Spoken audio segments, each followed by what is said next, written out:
boy, I can't wait to share the secret of how Bernie can still win.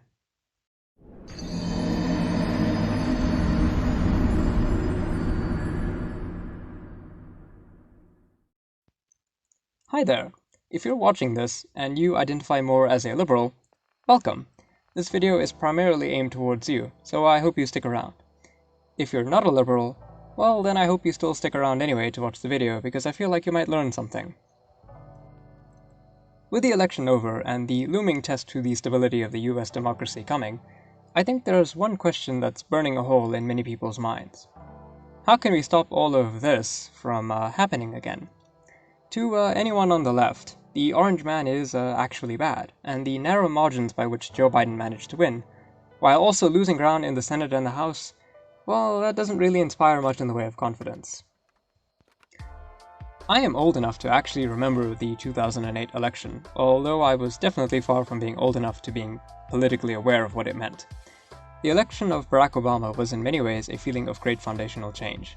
Even all the way over here in South Africa, so many people thought that this was the coming of something new, a moment in history where a country like the US could finally do something to make true on the promises of its foundation: life, liberty, and the pursuit of happiness, for everyone, not just the wealthy landowning elites. In fact, Obama received more votes than any other candidate in history up until that point. For the students of history, something like the Obama victory in 2008 certainly felt like a momentous occasion, and yet, by 2012, even though Obama secured his victory again, there were some cracks that were starting to show. So let's compare the results of the two elections. In 2008, Obama got 365 electoral votes, and almost 60 million of the popular votes. By contrast, his opponent, John McCain, only got 173 electoral votes and about 60 million of the popular vote. So all in all, Obama got 67% of the electoral college. Not a bad margin by any means. But by 2012, he started to slow. He only got 65 million of the popular vote, and his opponent, Mitt Romney, somehow managed to get 60 million. It was worse in the electoral college. Obama went down to 332, and Romney got 206. Obama went down to 61% of the vote. That's quite a significant drop, especially considering how popular he was the first time around. In fact, Obama is only the second president in US history to be elected to a second term with fewer electoral votes than the first time. So, what happened? Well, in 2008, something called the global financial crisis happened. The crash of '08 hit Americans extremely hard.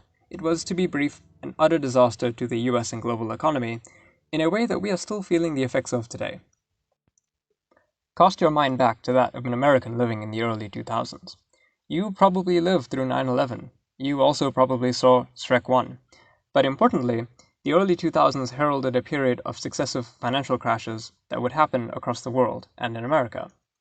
To name a few, the dot-com crash, the housing bubble exploded, and of course there were concerns about the price of oil. That is to say, there was a lot of economic precarity in the world, and each time a Shrek movie was waiting in the wings? Wait a minute! Suffice to say, things aren't looking good, and what are people going to do? Well, look to their leaders. So before Obama, there was George W. Bush, and we most fondly remember him today for overseeing the disastrous war on terror, and for his bizarre taste in children's literature. So if you're looking for some hope, if you can't get a good job or you can't afford your home, you're going to look to someone who can promise you something different, something better, someone who can promise you change. And you're going to rally around that person. Looking back, I can see why Obama had appeal. He was going to bring the good times. He was going to change things, really change things. The fact that he was a person of color in a political system that is notoriously hostile to them probably lent him a feeling of authenticity. Here's the political underdog, a radical even. He was going to shake up America. After all, that's what he said he would do, right? Dark Souls is one of the most influential games of the last 2 decades. You can't throw a stick on the Steam store page without hitting a game that draws influence from it, and the conventions that it helped to establish. Just mentioning that a game is difficult is probably enough to draw a comparison to Dark Souls. Beyond difficult boss battles and cryptic storytelling, one of the game's central themes is that of cycles. In the first game, the world is trapped in this strange cosmic cycle. Due to the hubris of ancient gods, who may or may not still be around, the world is coming to an end. But worry not, You, the brave hero, can save the day. It just involves killing huge bosses and rekindling something called the First Flame. By doing a noble sacrifice, you, the noble knight, can stop the end of the world and relight the dying fire that keeps everything going. If I had to think about the Obama presidency, I think the best way to think about it is this graph. It's a graph that shows the comparison of wages versus productivity. In simple terms, the value of what people produce against the value of what they're getting paid for that production. Since the days of Ronald Reagan, the two lines have been drifting really far apart. You can see that around the time of Obama and when he gets into office, there is a small blip. They actually might move a little bit together, but it quickly peters out, and never shall the two meet again. So when I think about the Obama presidency, I feel as if it didn't really change all that much.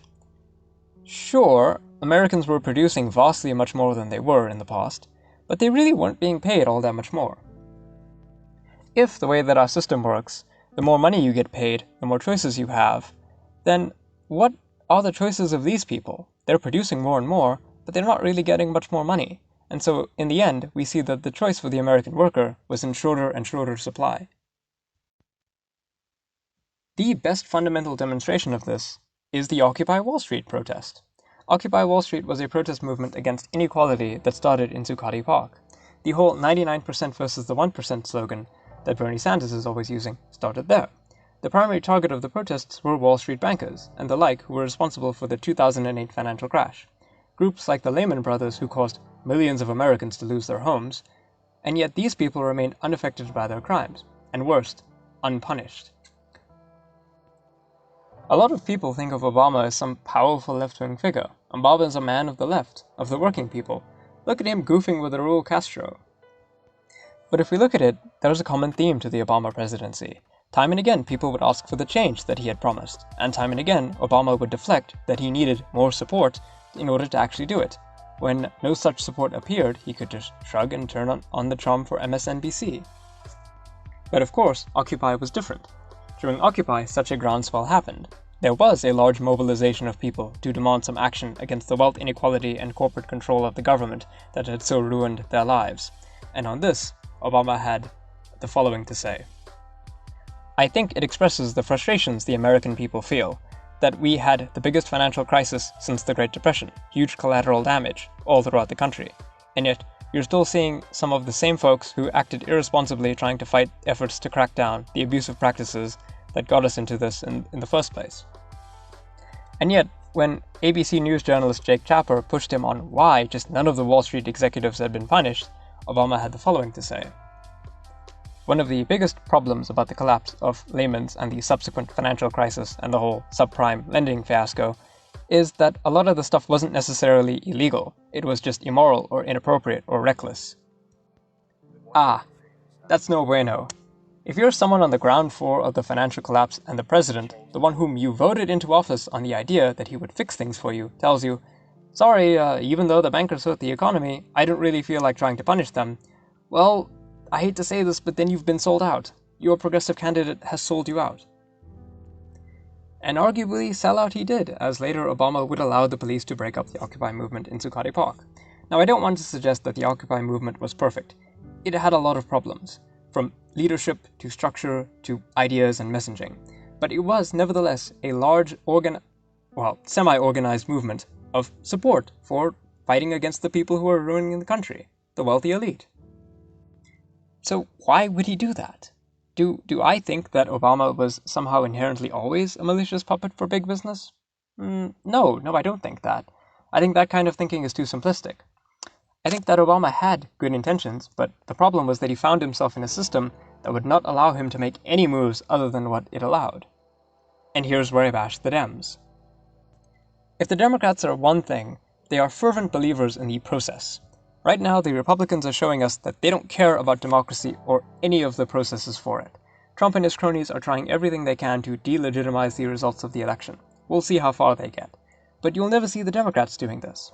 Even when Gore lost to Bush amidst rumors of election tampering, he didn't certainly put up as much of a fuss as Trump is now. You see, the Democrats, and by extension Obama, stand for the idea of the civil politician. of a well-spoken, well-presented, well-educated bureaucrat who will, of course, fix the problems totally, but they just have to get into power first. This is a conception of politics that I think is best exemplified by the West Wing. The moments where Martin Sheen gets up on stage and scolds a bigot and everyone claps, that's the model of how I suppose many of the Democrats think that democracy ought to work, that it should work like that. They definitely talk a great talk, right?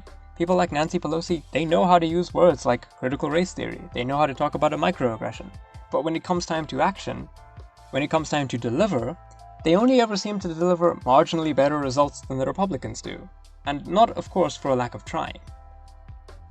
Remember what I told you about Dark Souls? Well, I lied. It turns out that there's, shocker, more to the story than that.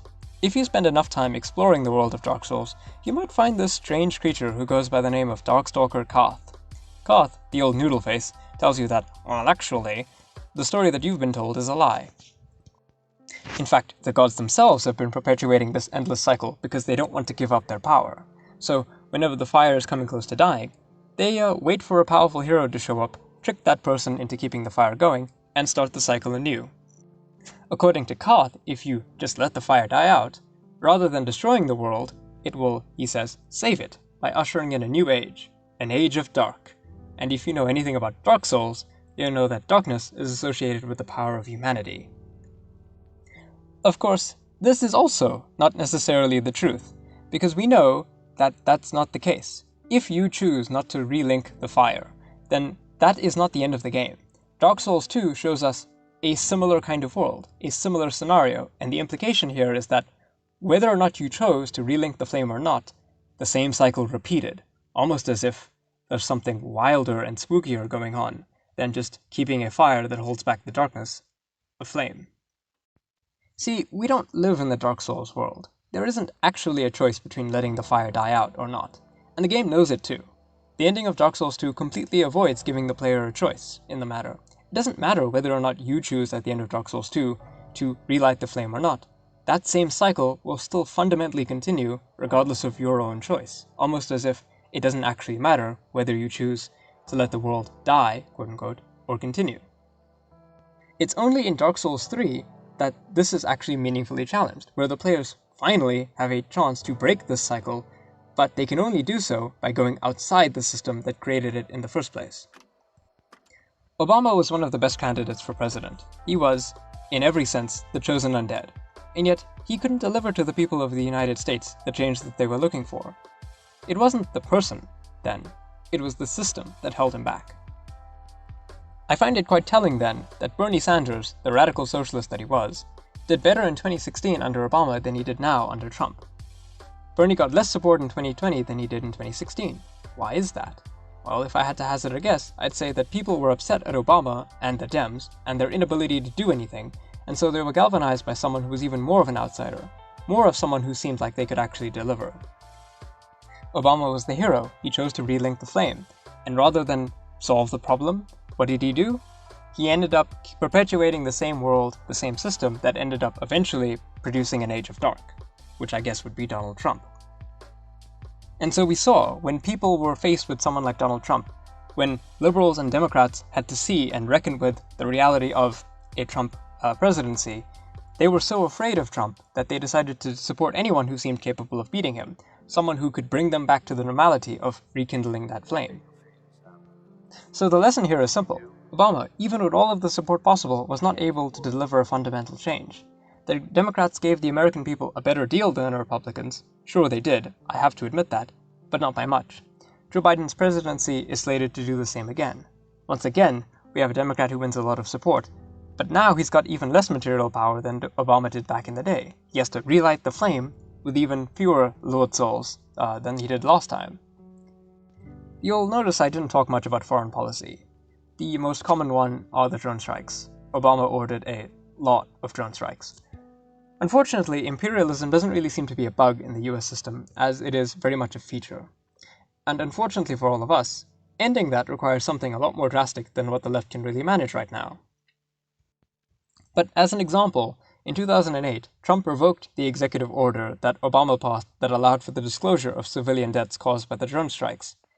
So here we see, time and again, as bad as the Democrats are, it seems that the Republicans will always be willing to do one worse. And where does that leave us?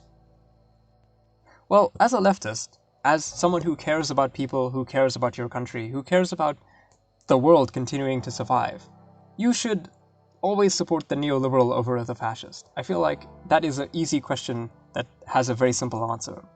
Every time, no question, support the neoliberal over the fascist. But the problem is that we don't have an alternative between these two choices.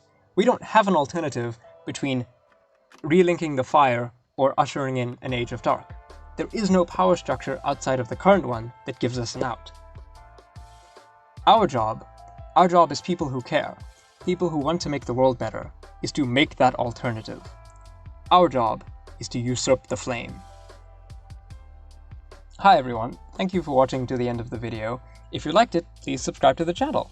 Give the video a like. Maybe share it with your liberal friends. I don't know. You do you. I have to mention that we will be doing more podcasts on the channel. I will be doing fewer videos so I can focus more on getting the podcasts. And believe me, we've got some interesting guests that are coming and some interesting episodes with Callum. I hope that you will look forward to that. Check us out on Spotify and probably wherever you get your podcasts. We will be launching a Patreon soon, so check that out if you've got a couple of bucks that you wouldn't mind giving to us. Take care everyone, and stay safe.